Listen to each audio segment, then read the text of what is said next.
Beaucoup de nervosité à Wall Street aujourd'hui alors que des signes inquiétants viennent du système bancaire européen. Le Dow Jones et le Nasdaq perdent de 0,6%. Le S&P 500 de son côté recule de 0,5%. Pourtant, les nouvelles macroéconomiques sont bonnes aujourd'hui aux États-Unis. Le PIB américain pour le premier trimestre a été révisé à la hausse, plus 1,9%. Il s'agit d'une troisième estimation. Les commandes de biens durables sont elles aussi à la hausse et plus que prévu. Elle gagne 1,9% au mois de mai. Les analystes n'attendaient qu'une hausse de 1,6%. En revanche, si les investisseurs se montrent frileux aujourd'hui, c'est à cause du système bancaire européen.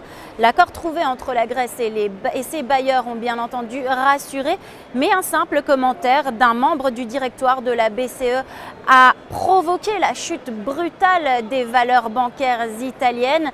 González Páramo a souligné que la crise de la dette en zone euro était loin d'être terminée. Ce commentaire a suffi à mettre le feu à la poudrière et les valeurs bancaires françaises et espagnoles ont suivi à la baisse. Cela ne rassure pas aux États-Unis, d'autant qu'une rumeur est partie sur les marchés aujourd'hui.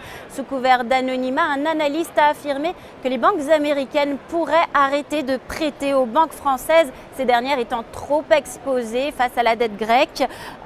Cela n'est qu'une rumeur, mais ça entretient les tensions aujourd'hui à Wall Street. Du côté des valeurs à suivre pendant la séance, le titre Oracle décroche.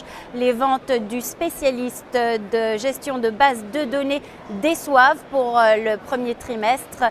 Le titre Oracle perd plus de 4% dans les premiers échanges à Wall Street.